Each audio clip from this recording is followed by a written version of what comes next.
जी हाँ, बाबरी मस्जिद की जगह राम मंदिर तो बन गया, लेकिन यहाँ हम बात करेंगे भारतीय वज़ीर-ए-आज़म नरेंद्र मोदी के हवाले से, जिन्होंने एक तकरीब का एहतमाम किया और उस तकरीब में राम मंदिर बनाने वाले स्टाफ, वर्कर्स और जितना भी अमला था उन पर फूल निछावर किए, उनको कुर्सियों पर बिठाकर पूरा प्रोटोकॉल दिया, अपने हाथ में फूलों की टोकरी रखी।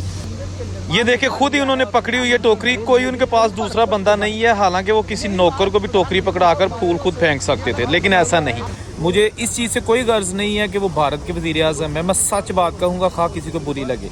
मैं बिल्कुल इस चीज़ को तायद करता हूँ कि उन्होंने वर्कर्स की जिस तरह हौसला अफजाई की, गो के मैं एक मुसलमान हूँ और मुझे नहीं अच्छा लगा कि वो मंदिर बना है बाबरी मस्जिद की जगह पे, लेकिन जो रिवॉर्ड दिया गया है भारत के वज़ीर-ए-आज़म की जानिब से अपने लोगों को, अपने वर्कर्स को, वो काबिल तारीफ़ है यार, वो काबिल तारीफ़ है। पाकिस्तान में ऐसे लीडर नहीं है, इसलिए मुझे आज पता चला है कि भारत इतनी तेज़ी से तरक्की क्यों कर रहा है। 47 वाला भारत नहीं रहा, अब भारत की अपनी एक आइडेंटिफिकेशन है, एक पहचान है, ठीक है ना।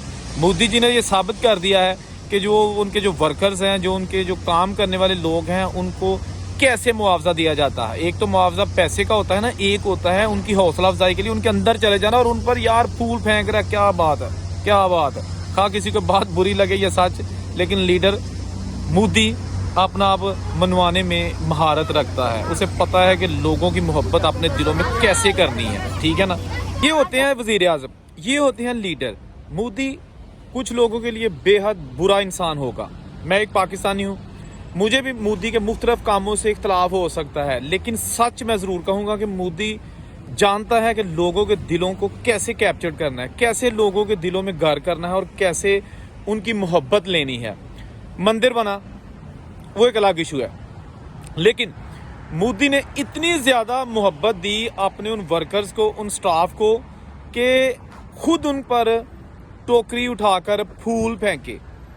समझ आ गई मेरी बात? जैसा कि आप देख रहे हैं यार, ये टोकरी किसी मुलाजम को भी पकड़ा सकते थे, बेशक फूल खुद फेंक सकते थे, कोई उनके पास दूसरा बंदा नहीं है।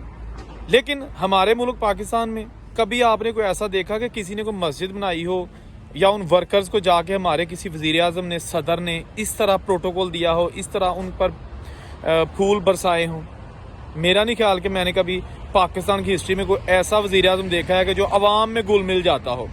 ये खूबी है तो नरेंद्र मोदी में है भाई।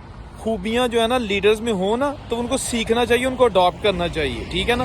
मैं नरेंद्र मोदी की जब ये वीडियो देखी जिसमें वो अपने वर्कर्स और जो स्टाफ था मंदिर बनाने वाला, दिन रात मेहनत करके उन्होंने मंदिर जिन्होंने मुकम्मल किया, उनके एहसास में तकरीब में फूल बरसा रहे थे, तो मुझे एक मिनट के लिए ये एहसास हुआ कि इससे इतना ज़्यादा हौसला पैदा हो जाता है वर्कर्स में, अवाम में, लीडर के हवाले से। हमारे लीडर देखें, हर लीडर को गालियां पड़ती हैं, हर लीडर को जूते पड़ते हैं और हर लीडर महफिलों में जाने से डरता है कि कहीं उस पर जूते ना फेंके जाएं या उसको गालियां ना दी जाएं।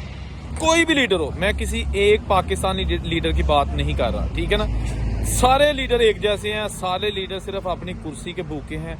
कभी मैंने किसी लीडर को नहीं देखा कि अवाम के पास उनके साथ, यानी कि उनके घरों तक गए हों। ये जनाब बहुत कम होता है। वज़ीर-ए-आज़म लेवल का बंदा, मोदी जी को आपने अक्सर देखा होगा कि लोगों के साथ गप्पे लगा रहे होते हैं, बच्चों के साथ जाते हैं, किसी इवेंट में गए हैं तो सिक्योरिटी को छोड़कर आप उनको देखेंगे कि वो जंगले से बच्चों के साथ बातें कर रहे होते हैं, बीचेस पे, समंदरों में इकल्ले, यानी कि आप ये समझ लें कि अकेले निकल जाते हैं। यार क्या बात है। आज पता चला कि मोदी ने इंडिया को कैसे ऊपर ले जाने का जो आगाज़ किया था उसमें वो कामयाब हुआ, ठीक है ना। ये कोई छोटी बात नहीं होती। आज इंडिया कोई माने या ना माने, एक बड़ी ताकत उभर कर सामने आ रहा है। अब इंडिया वो 1947 वाला इंडिया नहीं रहा। पाकिस्तान और इंडिया दोनों को ब्रिटिश से आज़ादी मिली 1947 को। 14 अगस्त 1947 पाकिस्तान की पैदाइश का दिन, 15 अगस्त नए जो इंडिया, पहले एक ही इंडिया था लेकिन नया इंडिया, उसकी पैदाइश का दिन 15 अगस्त है। लेकिन आज इंडिया में तमाम बड़ी कंपनीज अपने दफ्तर खो रही हैं, तमाम टेक्नोलॉजी की जो कंपनीज है वो इंडिया में आकर बिजनेस खो रही हैं, जबकि पाकिस्तान से वारा टेलीकॉम भी गई, टेलीनॉर भी गई, इसके साथ साथ जितनी और कंपनीज है वो भी अपना बिजनेस समेट रही हैं। कहीं ना कहीं खाबी तो है यार। कमेंट करके ज़रूर बताइएगा कि इंडिया क्यों आगे जा रहा है, पाकिस्तान क्यों नीचे की तरफ जा रहा है। खुश रहें, अल्लाह हाफिज़।